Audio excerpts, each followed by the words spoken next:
นี่ทีมงานพวกเรากำลังจะไปเมืองซอนเนาะอ้าว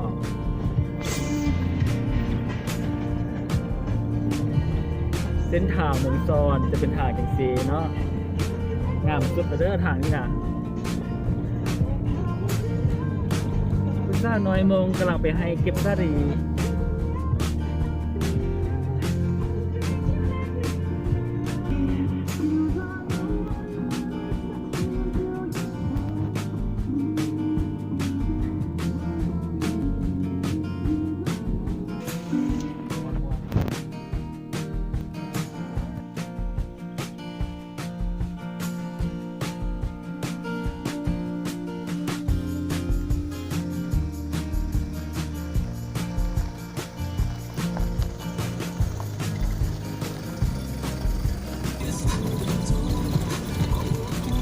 รู้สึกว่าปลาไม้ตึบหน้าดีงามเลยเนาะ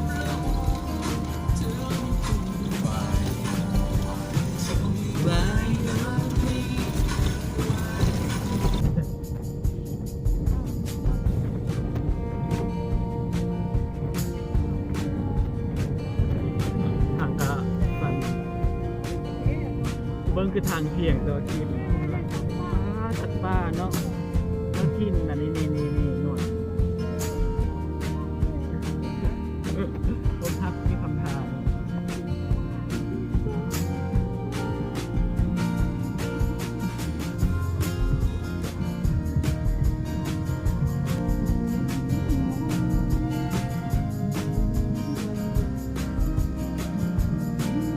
เต็มเงียบมาว่าคุณซ้อนขึ้นมาที่ฝ่ายหลังนะครับ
ต้องกับคือเมืองซอนเนาะ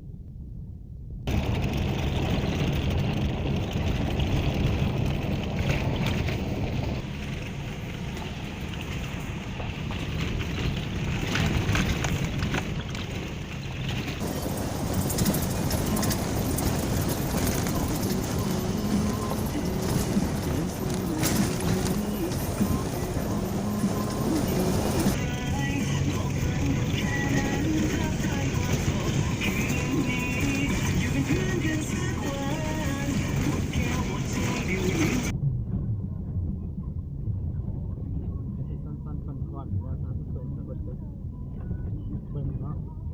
ทางดีกาย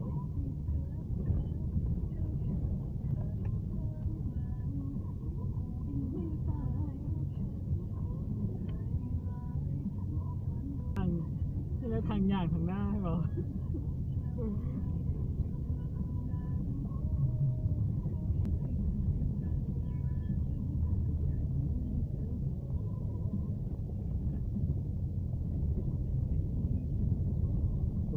จะเห็นทางยางแล้วเนาะเห็นแล้วทางยางโอ้นี่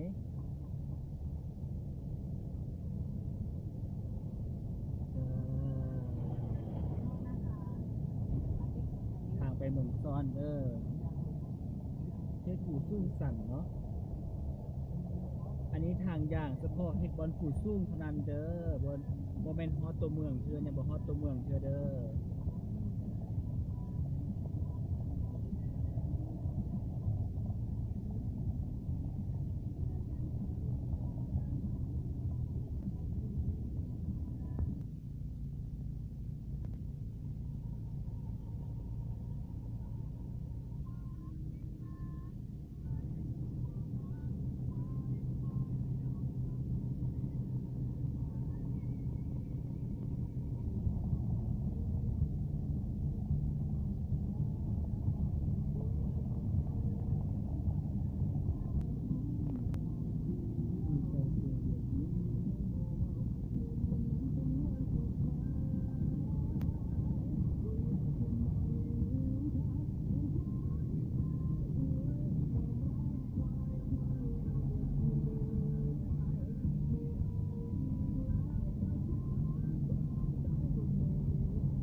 ไปเองว่ะ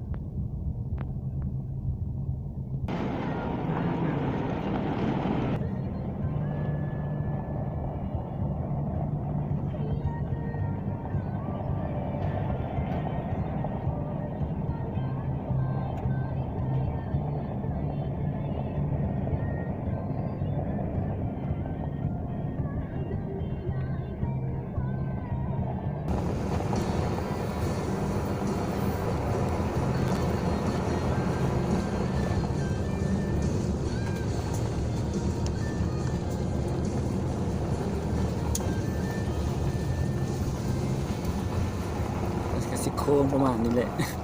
โค้งในโค้ง เอาเวอร์ชันจีนมาแล้วมานี่นะ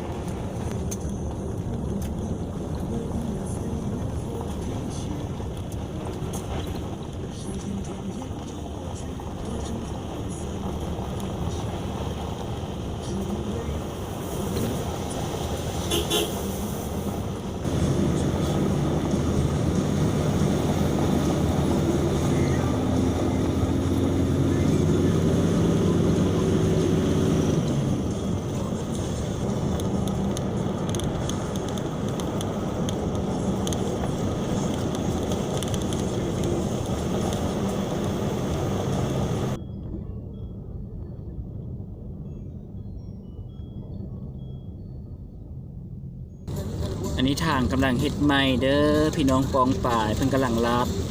ไปฮอดเพิ่นซ่อมแปลงไปฮอดเมืองซ้อนแหละพอได้มาก็คอยมานี่เด้อกินคิ้วมักต่อยสำบายดีบ่น้องโชคดีอยากให้ไปให้น้องไปซะก็บอกให้ละให้ละกันไปจะมาแค่ไม่สนใจกันทีตาทำอยู่ไปทางมึงเปิดพุ่นนะตัดเปิดมันเนาะแม่นแล้วมื้ออื่นพวกเขาจะเก็บภาพตัดมึงเปิดมื้อหื้อเนาะไม่ได้มื้ออื่นเนาะมาให้เด้อโอ้ทหารอันนั้นมันทหารเด้อบ่แม่นตำรวจเด้อเองสิทหารบ่แม่นประชาชนไปประจำการเอาฮอดประตูเมืองโค้งช่องเมืองซ้อนแล้ว ประตูโค้งเมืองซ้อนอ้าวบ้านแรงเนาะบ้านแรงประตูสีฟ้าตอนทับคนหน้าตาดีแวลคัมต่อไปนี้ก็เป็นบ้านทาร์ตเนาะบ้านทาร์ตบ้านทาร์ตจะมีทางแล้วทางดีแล้ว ตอนนี้พวกเขากำลังฮอดขั้วน้ำงอมเนาะเพิ่นให้ผ่านไป40โซนเด้อเพิ่นให้ไก่11ก็ห้ามผ่านเนาะ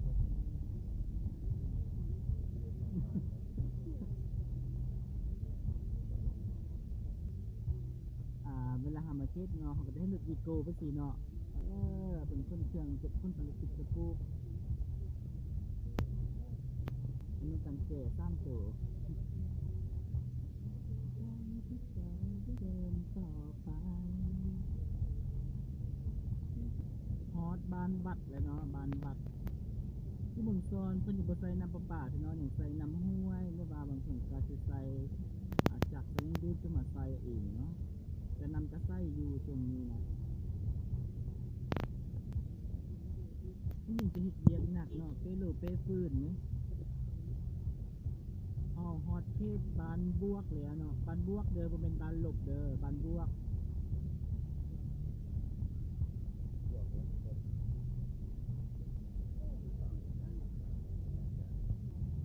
ต่อไปนี่จะเป็นบานหนานุ่ม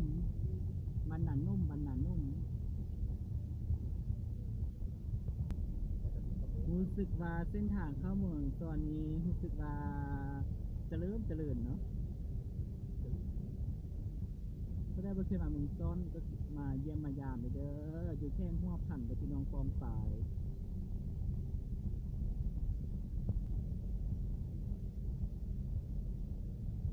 ตอนนี้ครับก็ที่ฮอตบ้านนาทงป่อ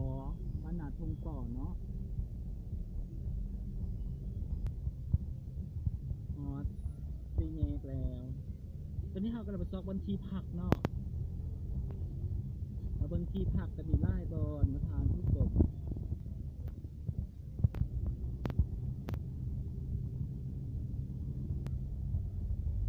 ประตูโค้งเข้าที่พักอันนี้ฮอตที่พักของพวกเราแล้วเนาะ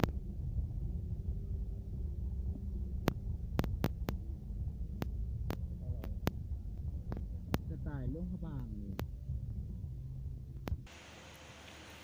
ซาพูเจแค่งัวพันธุ์